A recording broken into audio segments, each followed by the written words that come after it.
Hello, everyone, and welcome to another episode of The Secret Origins of Mint Condition. I am one of your hosts, James, and we've been doing this podcast for almost 4 years, and these type of episodes, they keep coming up, sadly, but we're always happy to have the opportunity to celebrate a contributor to our pop culture legacy. So we are going to be remembering Peter David on this episode, and to do that, I have, of course, I'm joined by Joe.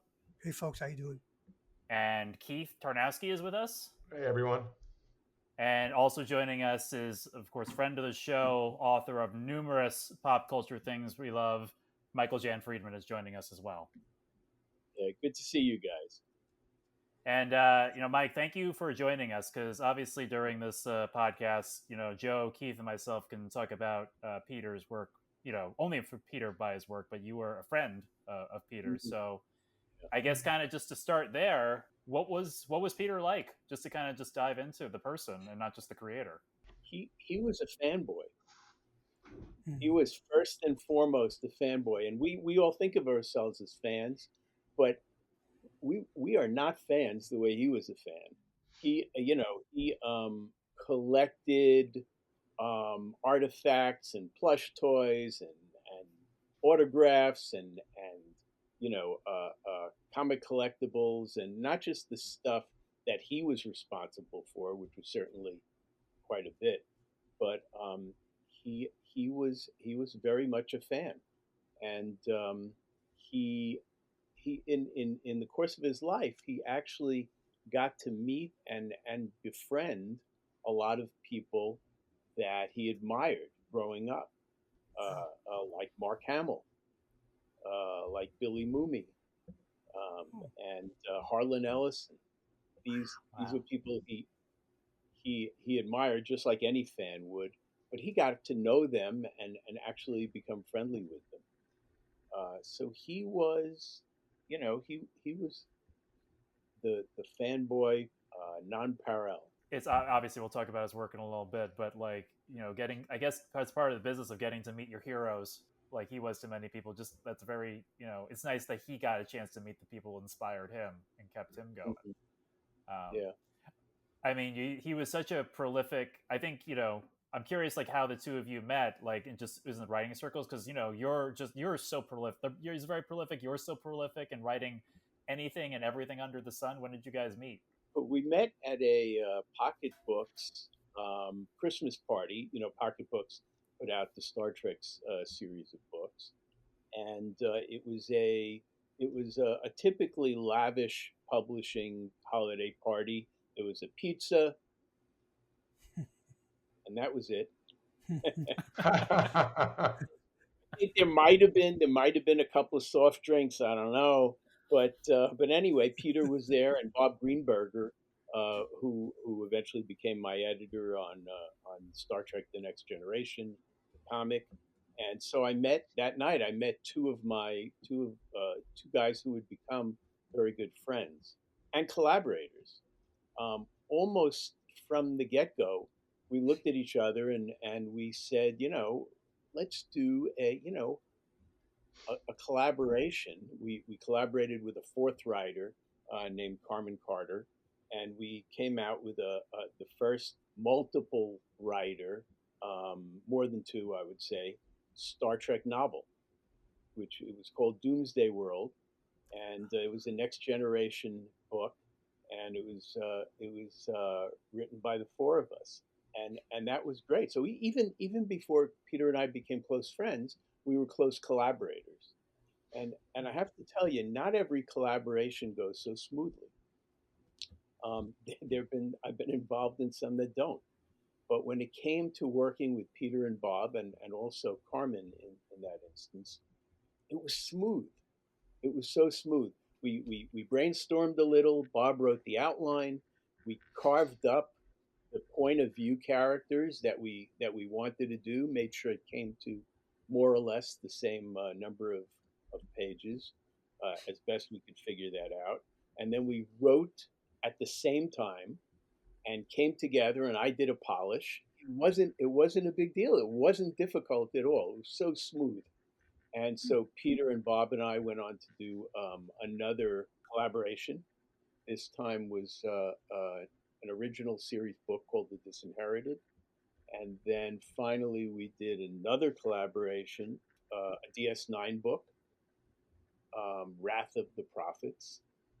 And then we went on to do other collaborations, including one for Will Smith's After Earth franchise. We did a couple of those. And you know, with every little bit of collaboration, we became closer and closer. And of course, we had a lot in common. We did a lot of the same things, not just within, you know, the realm of pop culture, but we were both baseball fans, although Peter was a Met fan and I was a Yankee fan. Um, and, uh, um, and we had we both lived here on Long Island. So we really had a lot in common. We were both family men. And I should say, one of our collaborations, probably the most fun that I've had doing not just collaborating, but maybe the most fun I've had doing anything, was when we would get together every year to write Mystery Trekkie Theater, which was shown at the Shore Leave convention down in Baltimore. And what we would do is we would take a Trek episode, usually a Trek episode, and make fun of it the way they do on Mystery Science Theater 3000. And we would, so using that as a model, we would do that with a Star Trek episode. And it was hilarious. And there were times when we would laugh for a minute straight, get nothing, though we just look at each other helpless. We're still laughing. And that was perhaps the most fun collaboration that we had, Peter and Bob and I. So we did that for 25 years. Wow. Are those available anywhere? Like, do people have? No. No. Yeah. I mean, you might find a script here and there, but no, it was. I don't think it was ever recorded, other than maybe a snippet here and there. Okay. But it was fun. We would write the thing. Peter would get up in just before the performance and say something like, "As you watch this, I'm sure many funny lines will occur to you.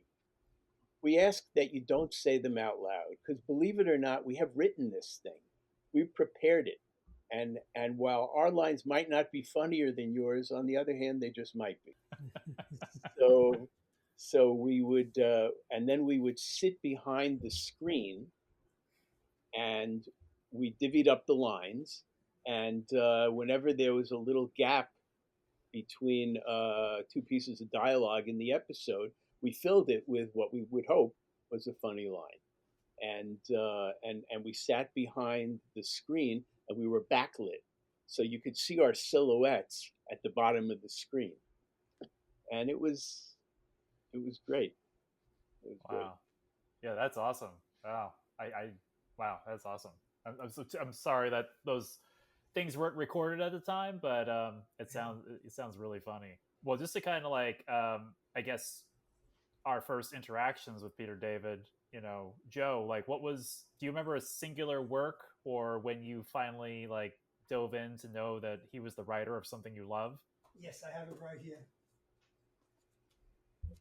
Yeah. Zadi. Yeah. Yeah, that's one. That's that, and his the work he did on Star Trek comic books. I mean, he wrote 14 or 15 Star Trek novels, and Q Squared. More than that. More than that. I think it was probably more than like that. Okay, yeah. Because he Probably, did the New Frontier series, and right. that alone, There it is. that alone must be like a dozen books, something like that. Yeah, this is what's his name, Captain Mackenzie Calhoun. Right. These are good. They're short. They're quick reads, and they're a lot of fun. I have the first 6. And Michael, you were talking about collaborations. I don't know if you were. I'm sure you remember this, but this was one of my favorite series when DC. I think the height of Star Trek comic books was when DC had the franchise. Marvel never did it right, I don't think. And there was a 4-issue series written by you. Yeah. Modala okay. Imperative. And then Peter David wrote the 23rd century version with the Clark's Crew. Yeah, it's great. Yeah, This is great that stuff. was Yeah. it was So that's my first interaction with him. Yeah, yeah. It was an 8-issue series, 4 issues of the original I have them series, all. 4 issues of the next 10. And Mhm. Peter at the time was doing the original series ongoing, and so we switched for the purposes of Modala just to do something a little Mm. different. I'm going to Um, reread it. I pulled it out today in preparation for this, and it's been years since I read it. that was another collaboration. Yeah, yeah, it was so easy to collaborate with Peter because, I mean, I don't think Peter would ever be accused of being self-effacing. He always had an ego, but he always put it aside when he was working with with other writers. It was just very easy to work with him. Yeah, well, it's always good to hear like you can collaborate well with someone. You collaborated with also he was part of Phenomenons, right? Volume 1 and 2, Yeah, yeah, or yeah. Oh, yeah. well, I mean, you've been collaborating all the way up until the current time, at least until his. I know you were trying to get him in on Phenomenons Volume 3. we did, Oh, we you did. did. Oh, you did. Yes, Okay. we actually did. Yeah. What happened is in 2010, Peter and I were among the founding members of Crazy Eight Press, which is if your readers are not familiar with them with it, it's a writer-driven venture, and we have these days we probably have 85 maybe original titles in inventory. You can go to crazy8press.com and check it out. Peter and I were among the founding members, and one of the things we did was I edited a couple of trilogies, anthologies, shared world anthologies. One of them was Pangea, to which Peter contributed, of course, and the other one was Phenomenons. Peter's character was Professor Paracelsus. And what happened is, after Peter wrote his story for the second volume of Phenomenons, he had a series of strokes and setbacks, and he was in rehab for a long time. And he was, while he could talk to you and he was sharp when he talked, he really couldn't write the way he had. But he was sharp enough that we were able to talk about what he would do next for the last volume. I said, "Well, here's the overarching situation. What do you think you would do with your character?" And he could tell me, and we discussed it in some detail. So even though he wasn't able to write that story, I wrote it for him, Hmm. knowing what he had in mind. So we collaborated one last time. Wow, that's amazing. I Mm. mean, it's nice that you got him in for that. Well, not the last volume, but the most current volume of Right Phenomenons there right you go. now. Yeah. There you go. Keith, what was your like first exposure to Peter David? The first book I ever read from Peter was his X Factor run. I wasn't Oh, a great. huge Marvel guy at the time. Grew up a DC guy, from the '80s on, and then at the peak of DC, I was, one of the peaks of DC for me at least in the like in the 2000 early 2000s, the mid 2000s. You know how it is. If one publisher is doing well, it makes you want to check out like everything that's on the stands. And I saw, a new shiny number one X Factor, and I didn't know anything about the team at all. I didn't know who Jamie Madrox was or anything. And I read the first issue. I was hooked immediately. I think that book had that Peter David humor, but also so much heart. One of my favorite issues to this day, I was talking to Joe about it once recently, was the one when, Jamie had sent all of his dupes out to the world to get all the experience and all that, and he would always bring them back in, absorb them again. And he went to go get the one of them who had become a minister and had got married and had a son, and that particular dupe, clearly was like looking at it like kind of like he was gonna die. What if he got absorbed? And just like their conversation, it was such a great issue. And of course, Jamie let that dupe live his life and move on, which later down the road he didn't have such good luck. But it was a great issue. It's one of my favorite ones. And I actually he signed it for me back in 2012. He was at Fourth World Comics doing a signing for the he was the midnight release party for Avengers versus X-Men number 0 or 1. And I guess he was doing like one of the crossover issues or one of the parts of it. Such a nice guy. I also love the Supergirl right after that. Oh, that's great. He was that humor though is so distinct. It's so Peter David, it's in a great way. I love it. His Supergirl run, his Aquaman run. He was the one who chopped off Aquaman's arm, right? And Aquaman got the hook, right? That happened in his book, right? Yeah, and the Hulk. And the Hulk, 12 years on the Hulk, 12 years. Yeah. Probably Fix-It, Professor Hulk, the Maestro, yeah. Wow. Oh God. Didn't he write some of the Friendly Neighborhood Spider-Man with artist Mike Ringo? Ringo, didn't he do some issues? So he wrote Spider-Man 2099 also. Yeah, definitely. He definitely did some. I think the very first thing he did for Marvel, I think, was a Spider-Man title. Yeah. But Justice also. Yeah, the way it was related to me was that nobody wanted to do Spider-Man, wanted to do that title at the time. Peter never met an assignment that daunted him. He was like, you want me to do Herbie? Sure, I'll do Herbie and do it well, and sales will go up. The Hulk was not a plum assignment. Aquaman was not a plum assignment. No, of course not Aquaman. Nor was Supergirl. I mean, he was happy to take whatever was available and turn it into comics gold. Yeah, because at the time it wasn't even the Kara Zor-El Supergirl; it was the Linda Danvers, the Matrix one. So to make that as good as he did and make it as popular as he did, I think that was something special. That's the definitive run on Supergirl. And the Hulk is definitely the definitive run on Hulk. That was just, everybody talks about that. And whenever the Hulk is brought up, that is the run. It's incredible. I have every issue. Yeah, it's hard to, I was trying to think about it, and Hulk would have been my go-to because I think my first comic book, really was like an Incredible Hulk comic book, and it would have been his run. I can't remember which, I kind of have an image of a specific issue, but I know the one that I loved was the leading up to when they fused together. He had an issue where the Green Hulk, the Gray Hulk, and Banner were fighting in Banner's mind and talk. It was great. As a young person, I remember reading. I was like, "Wow, this is incredible writing." But I realized recently, this book came out recently called "The Visual History of the Real Ghostbusters," and it dives into it.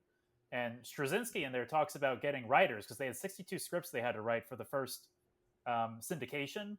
And I can't find the episode specifically, but he says one of the guys he tapped on to write an episode was Peter David. So I was like, oh, I was growing up on this guy's work before I even knew who he was. So he was a contributor to that. So it's pretty incredible. Obviously, yeah, his whole Hulk run is probably my favorite of his work. But I don't know if one of you said it, but also his work, Young Justice, was great too. Oh, I love that. Love that book, and I love his work on that book. Yeah, laugh out loud. That book was great. And it would have went on longer. It didn't get canceled because of any kind of sales thing. It was just the editorial was going in there, more adult Teen Titans thing. They were getting away from the light, fun stuff. But that book, I think it would have went on for a very long time. It was beloved.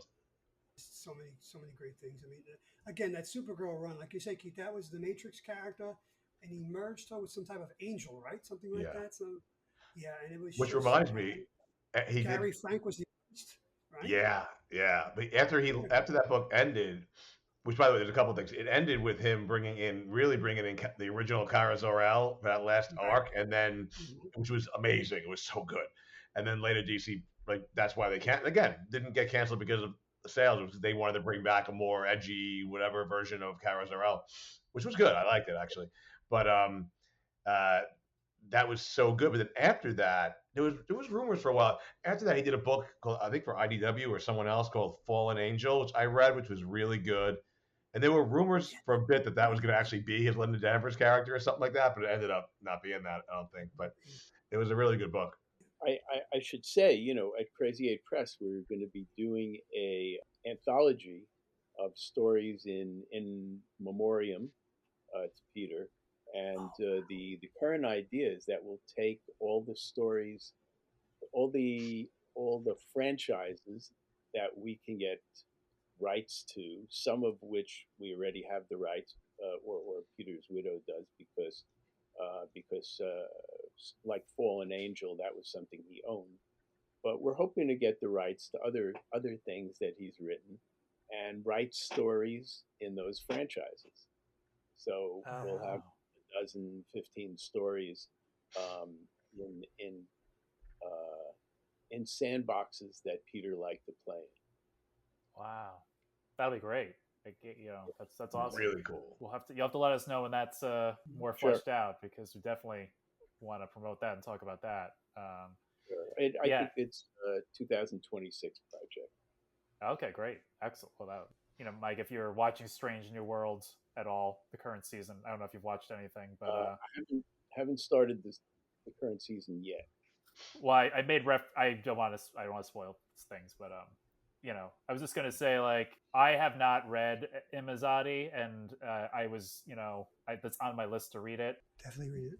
Vendetta was another book that's, yeah, because and reading like those books, like the things he did with, I think it's like a word that's not always good, but he always did fan service and service of the story. Like, there's things he does in Imazadi, in Vendetta, in Q Squared, and I just made Q Squared as a reference to an episode they just did on Strange New Worlds, that whether or not they were taking from his idea or just similar ideas, there you go. Like, I always feel like he it wasn't just like cheap fan service, but he would do it. It was like, okay, I'm a fan. Like you said, he's a fanboy, and he took ideas that you would, maybe other fans have put together, or he put together, and he'd make it make sense, but also give these callbacks and connections in the universe that is like, I guess that's the job of the writer, but from him, it always seemed very unique and not overdone.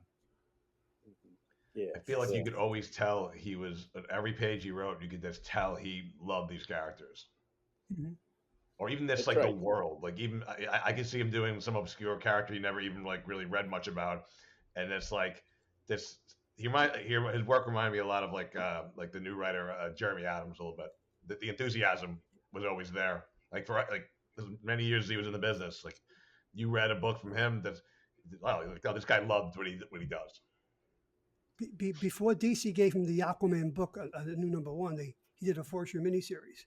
And I think you remember this, Keith. I think it was the first or second issue where Wally is doing something on top of running across the ocean, and Aquaman pops up and goes, "Who the hell is scaring the fish up there down here?" Yep.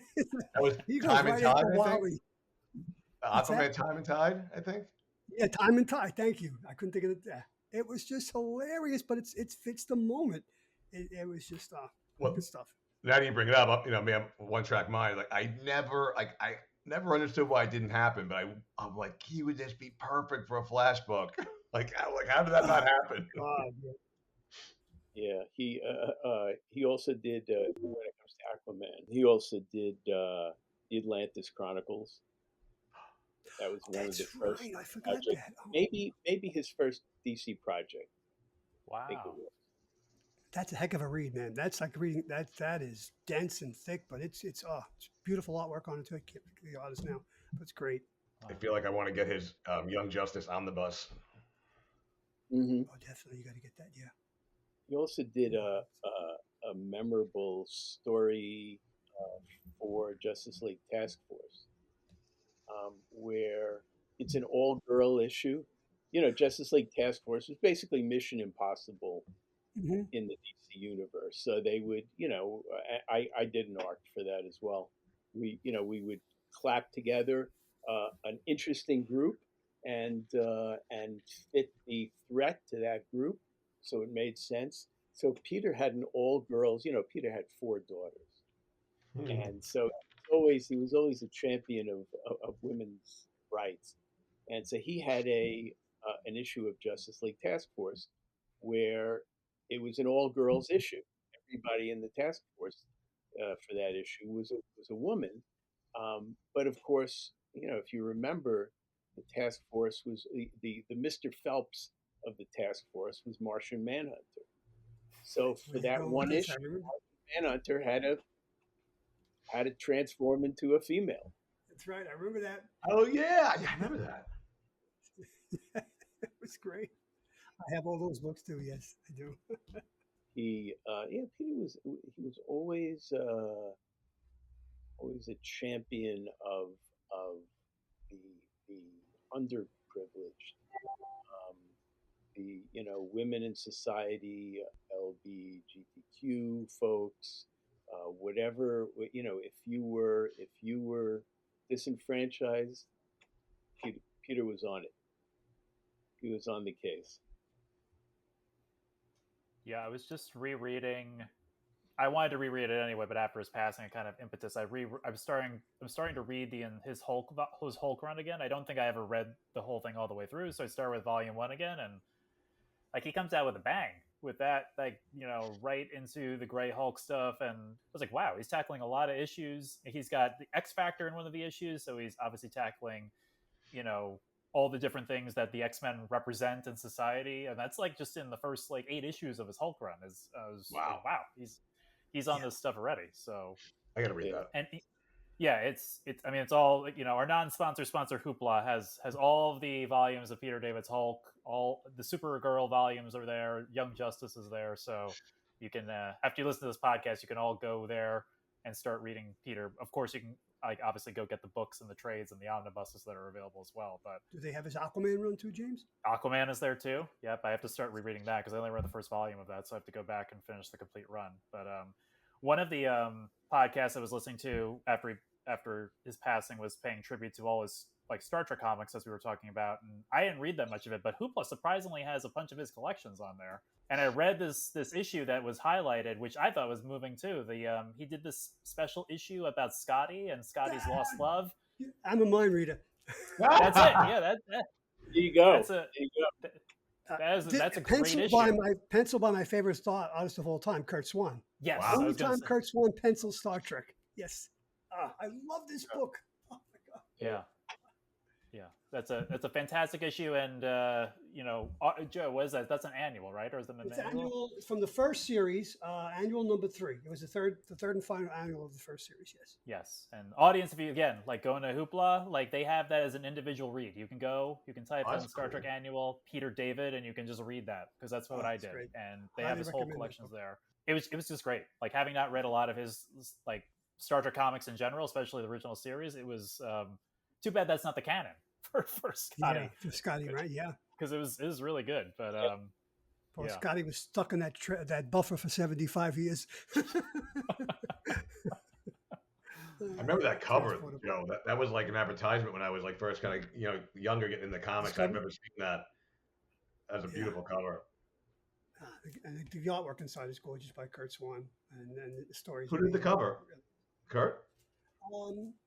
I think it's Kurt Swan, because he's inking himself here.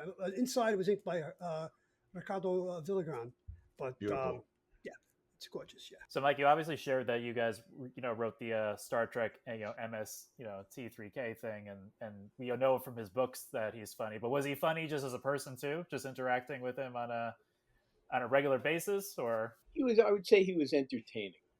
When we did Star Trek, we laughed. We just laughed and laughed. But in just the course of life, of conventions, we spent a lot of time sitting at tables in conventions. He was entertaining. He always had an interesting perspective.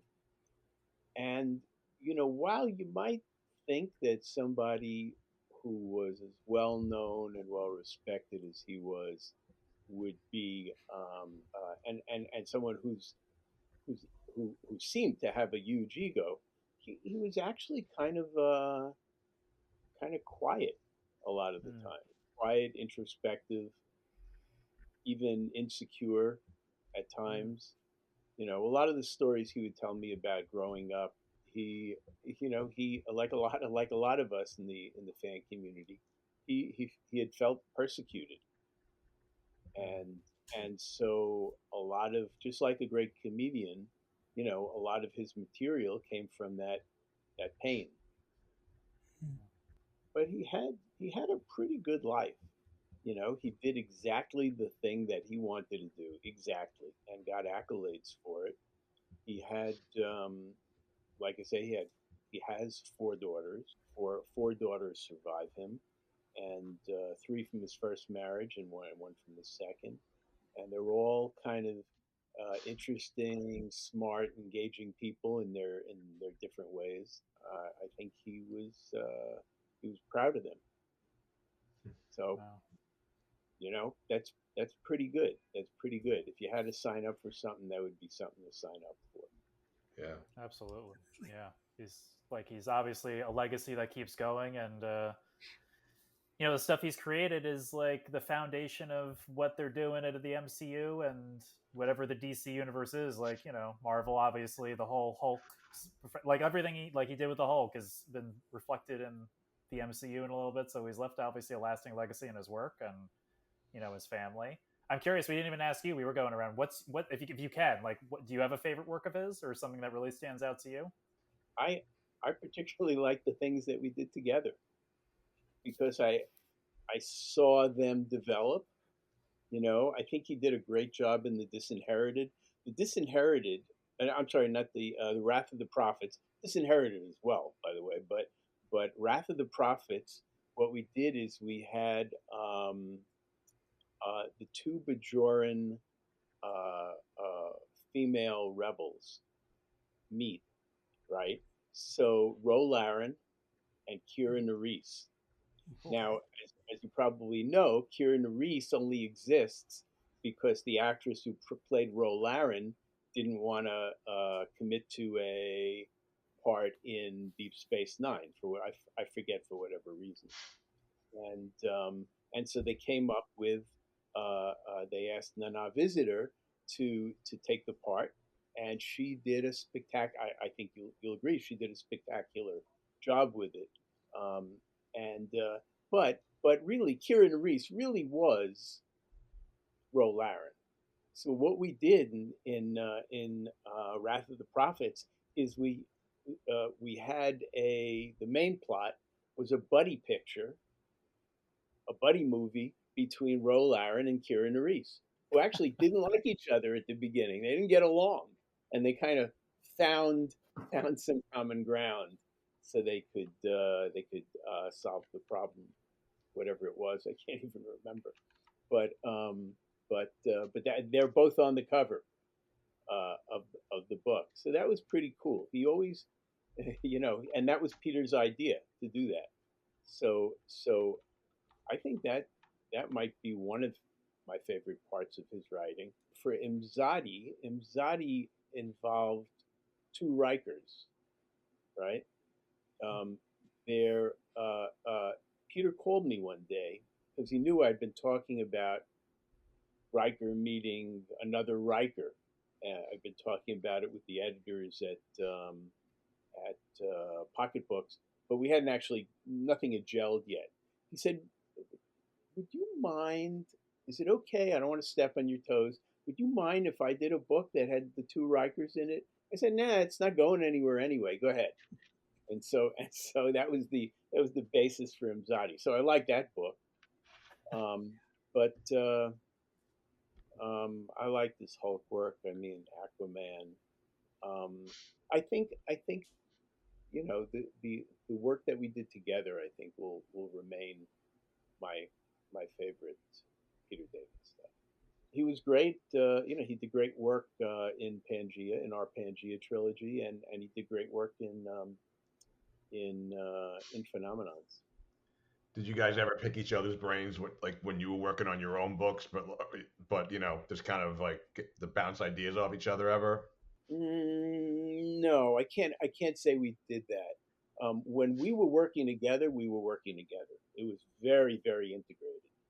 But when we were working separately, we worked separately. It might have come up somewhere, like at a panel or something, where after the panel he would come over and say, "Did you think about doing this?" Or I would say, as long as you're heading in that direction, why don't you take it one step further and do that? But that was rare. That was rare. We were trained by life to be individuals in in our careers, and it was only because writing is such a solitary business, and you take any opportunity to make it something else. And the fact that we worked so well together that we did these collaborations. Well, Mike, I thank you. You've been so generous with your time to speak on this episode. Before we wrap up, though, I just want to say we were speaking about this off air. Like your comic book Dark Star, your character you were sharing is getting immortalized by Todd McFarlane in a figure. How do you feel? How are you feeling about that? I like it. I love it. I mean, it's something. Listen, I didn't expect it. Dark Stars. I think I wrote the last issue of Dark Stars more than 30 years ago. Wow. So, and then Dark Stars might have gone on with a higher profile had it not been for all the different colored Green Lanterns. After a while, there was no room for another group, another group of galactic lawmen. So I thought that was pretty much it, and then, but no, it got an action figure. So we'll see. Maybe first comes the action figure, then comes the TV series, then who knows? We'll see. Yeah, it'd be good if James Gunn reaches out to you or decides to go into that toy box. That would be very cool. Maybe the Dark Stars will be a backdoor pilot on the Green Lantern series that's coming. Right. That'd be so cool. That would be okay too. I wouldn't object. Well, before we fully wrap up, anything you want to promote, Mike, that's coming out? Things that people should go to? Anything at all? Yeah, in about a month, I'm gonna come out with Empty Space Betrayal, which is a novel that I kickstarted, a prose novel that's a sequel to a graphic novel that I did a few years back. So this is Empty Space is a space adventure where the ships of the fleet are so far flung that they can't get back to Earth facilities often enough to replenish crew. So what they did, Joe's smiling, he knows. So what they did is they found a way to reanimate their dead crewmen, and they don't stay reanimated for long, 6-8 months, and then they go crazy and they die. But in the meantime, they're useful to their captains, and the only thing is they really have no emotions. They have no emotional context, and so they're called empties. So that'll be out in about a month as an ebook, and then shortly after that as a trade paperback. And I'm proud of that. It's really coming along very, very well. And then the next project after that, which will be kickstarting in a month or two, is a Sherlock Holmes novel that I'm doing with my friend Chris Abbott, who's got, I don't know, about 20 Sherlock Holmes books under his belt, and to me, he's the preeminent Sherlock Holmes writer these days. So it's going to be a lot of fun for us to collaborate on a book. It's called The Southwark Stigmata, and Southwark it's spelled Southwark, which I would say Southwark, and Chris laughs at me and goes, no. Chris is British. He goes, no, it's Southwark. So anyway, that's the project after that. Sounds great. Well, I kickstarted and looking for my Empty Space one. I saw you sent out some emails recently, so I'm very excited. I know Joe's excited too. We were, and listening audience, if you want to hear more about that, Mike graced us for the whole Empty Space episode, so you can go back and listen to that, and then pick up the ebook or the trade paperback when it comes out in a month or two. So. Well, listening audience, thank you so much for joining us for this tribute episode of Peter David. I, of course, could not have done it without my other hosts, so thank you very much, Joe. Thank you, James. One more thing for Peter David. He was writing a few things for Marvel in the past few years just before he passed, and one of the things he did recently within the last year was this, Joe Fix-It. Oh, that was a great book. I read that. That was fantastic. Laugh out loud, hysterical. It's Joe Fix-It in Vegas going up against the Kingpin, and who gets caught in the middle? Spider-Man. It's just great stuff. Who's the artist on that? That book was beautifully drawn too. Sinar. I think that's how you pronounce his name. Oh, Yeah. yeah. That's a beauty. That great pull at the end, Joe, because that book is beautifully drawn and beautifully written. Yeah. It's awesome. It fits right into his Hulk run at some point, like right in his Vegas run. Mm-hmm. Yeah. So thank you, Joe, for doing that. Keith, thank you so much for being a part of this. No, thanks for including me. It was great, like always. And Michael, thank you so much for joining us and giving us, some reminiscing times about Peter and giving us the man behind, the creations. We really appreciate it. Sure, my pleasure. And listening audience, as I said, Hoopla, you can get stuff right away, but obviously please go pick up some of these original works on Amazon, your LLC, get back issues, all of that to celebrate the life and work of Peter David. We thank you for listening, and we will talk to you on the next episode.